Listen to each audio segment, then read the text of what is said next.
Okay, first I'm going to show you how to make the bias strips, and then you can make them into binding. I like to lay my fabric with the selvage on a straight line of a cutting board. Make sure you start with the selvage on the edge, and then you follow the bias cutting line in the mat. So that would be right here. If I had a little weight on here, it helps me to follow that line. This is not the sharpest wheel.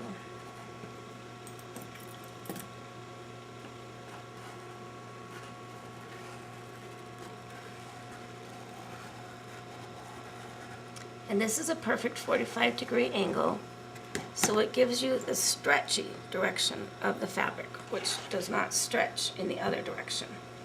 So that's a bias cut.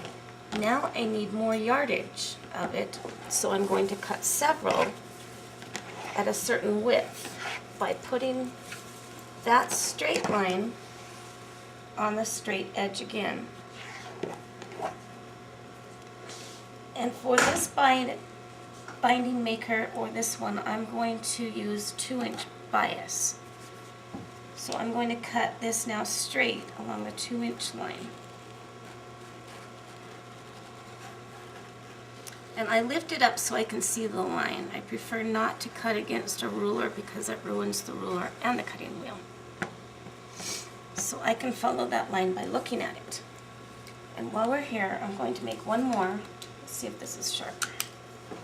So I can show you how to sew two together. Again, a little weight on the fabric helps it stay put while you're following the line.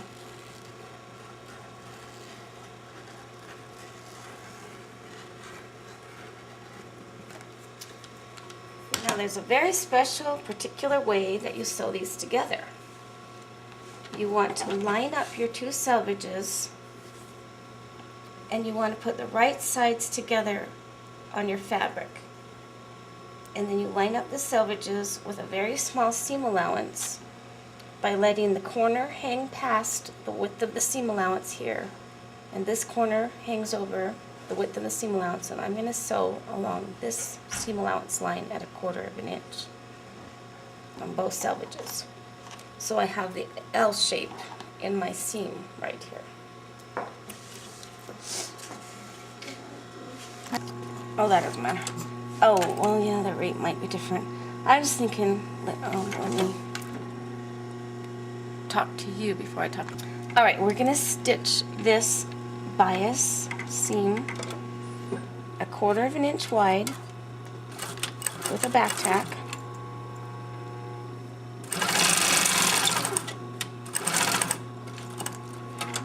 And trim off those threads. And then I would press that open as well. The time that bias making can get confusing is when you have a more definite right and wrong side.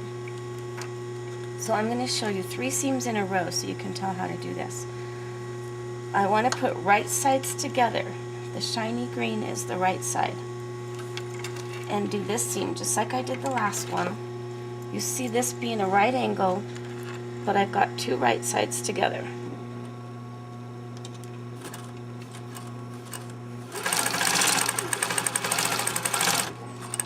Now, to make the next seam correct, you fold it open with the right side up. You take the next piece and put the right side down and maintain the L shape and your teeny seam allowance. And this can be complicated. Oh, it came unthreaded. So you stitch through here and back tack and you're done. But the thing that makes it complicated is you have long yardages of this bias. You have to be sure you lay it all out right side up so there's no twists in it, and you know you're getting 2 right sides together the very next 2. And then the whole thing will press out and will be usable as binding for as long as you need it to be. Are you ready? Mm-hmm. The first method of making binding is a hand binding maker, and it works very simply.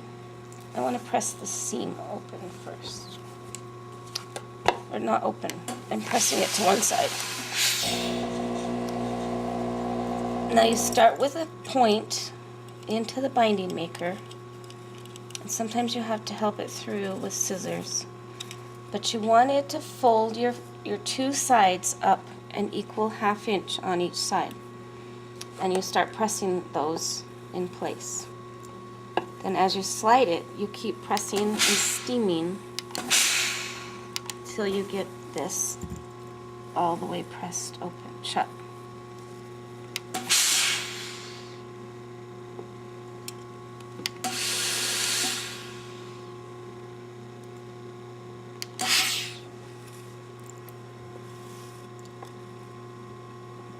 And then when you have that step done, and hopefully even the seam will go through this tool, you keep going right over the seam. Then you want to press this in another fold that folds it in half almost. You want one edge just a little beyond the other. You don't want to be right in the middle. There's a purpose for having one a little bit bigger.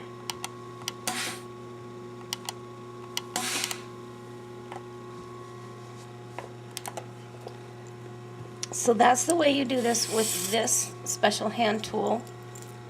You can of course do it without. You just press each side in separately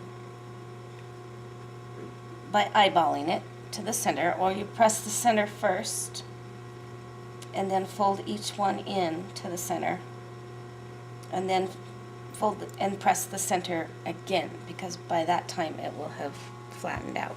So you can do this all by hand. Here's another method that's really fun. That is a machine that does it for us. This machine is also hot, and it has the same type of a folding tool. And so you get it started through the tool, and it will be folding the two sides in a 1/2 inch.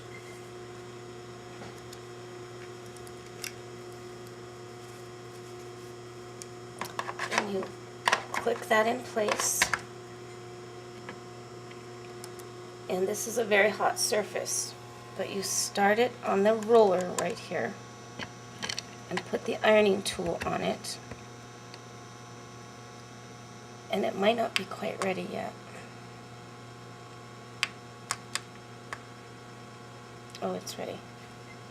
Okay, when I push run, it will pull it through.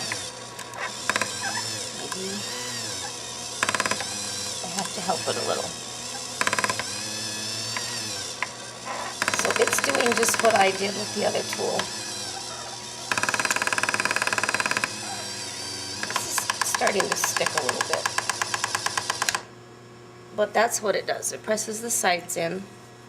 And then you go back to the ironing board and press this fold in half again, separately, even with the tool. This has been very valuable when we have to do many yards, because you can set this as a spool to have all the fabric rolled around it. And we roll many yards on here, and then it feeds through like a thread spool, and unwinds all the yards, and it goes through automatically. So this is really helpful when you're doing a lot.